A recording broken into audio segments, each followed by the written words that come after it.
Hello, users, and welcome to another episodic installation of Above It All. This is the series in which I report the political happenings of the United States of America, sometimes some other countries, but that is not my expertise field. Maybe at some point in the future I will be intelligent enough to talk about the struggles happening in Chile, but currently I'm going to focus on Nevada. I don't know why this random shit is highlighted. I just accidentally moved my mouse around.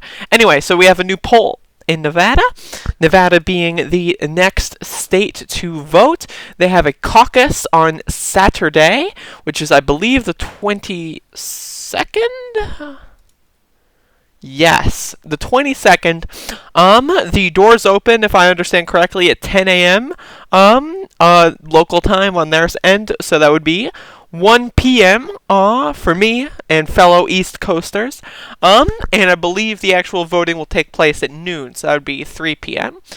For East Coasters. But if you live in Nevada, if you haven't early voted, which you can do, which, by the way, you got to, do the whole Bernie uncommitted. You got to make sure that you got the triple boxes checked and so forth. But anyway, this poll came out, and goodness gracious, you absolutely love to see it. This is the greatest shit I've ever seen in my life. Anyway, so 35% for Bernard. Second place, Elizabeth Warren, 16%.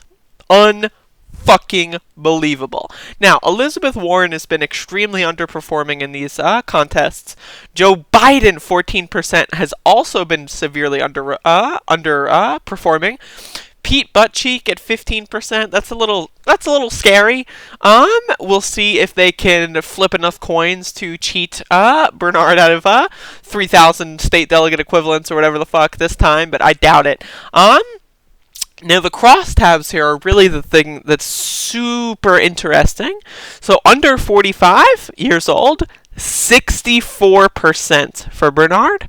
That is unreal. And, Elizabeth Warren's support is basically unchanged from the overall, 14 to 16%, Education, no college, 39%. That's great. Because, of course, Bernard appeals to the working class, a lot of people, for me, for example, going to college was never really an option. I tried it at some point, but I didn't have the funds for it, and it was really difficult to get to because I didn't have a car, and it was just I could not really do that. And there's a lot of people in my position or in worse positions or even better positions that just can't afford college. That's why I just read books and study everything on the internet. But, the fact that Bernie appeals to people that are uneducated is super, super important, especially with policies like canceling student loan debt and making college affordable and or free. That's important because, again, not everyone who's not been to college wants to go to college, but if I could go to college for free, you know what I mean? That's a whole new ballgame. And of course, people with college education support him less. That's where Elizabeth Warren shines. The professional managerial class, the people that go oh, I know what's good for the workers. I am very smart, yes. Those people, the cocksucker motherfuckers. Of course, Bernie's still winning with that crowd because, if you're educated, chances are you should understand how Bernie is the best candidate. But I really think that crosstab's really to younger voters. They're college educated, maybe 30 years old or something. If someone's 65 and they went to college fucking forever ago when Reagan was fucking destroying our entire economy and education system, then yeah, I can see why they would want to vote for Elizabeth Warren or something. And again, another crosstab that's huge is the Hispanic vote. 66% for Bernard. That is literally crushing it. That is unheard of levels of domination. You know what I mean? That is incredible. That is absolutely fucking incredible. His bar is so goddamn big that both Elizabeth Warren and Pete Buttigieg have no percentage markers on there because they just they couldn't fit it on the graphic. I just spat all over my face. And of course, with white people, Bernard is still in the first place. So, you know, again, it's more spread out because white people on average are, you know, just pretty terrible. I know, I'm white. I've met a lot of white people. Garbage, garbage, garbage. Don't get me started. Reminder, there is no such thing as anti-white racism. Ideology. This, you know, I don't like the terminology of very liberal because for me, for example, like very liberal, somewhat liberal, and moderate, none of those words describe me in any real sense. I understand what they're going for. Liberal, not in the economic sense, but I guess liberal in like the social sense. I don't know. But you know, 54% for very liberal. Honestly, that's one of those things. Now, identity, personal identity, we've seen this a lot of times before. Like, this is why Bernie appeals to a lot of Republican people that go like, well, you know, I'm a conservative because I like guns and I like the American flag. You know, like that kind of shit, like culture war shit. You know what I mean? But I can. Anyone who classifies themselves as very liberal is only voting for Bernie Sanders, or rather, that would be actually classified. So the 54% are the people that actually know what the fuck they're talking about, and then the 46%, like those people are like, again, the I know the way forward for the workers. I went to college and got my master. Like those people, like, you know, the fucking weirdos. Those people that like, oh yes, I am very liberal. Yes, indeed. I've got a gay grandchild.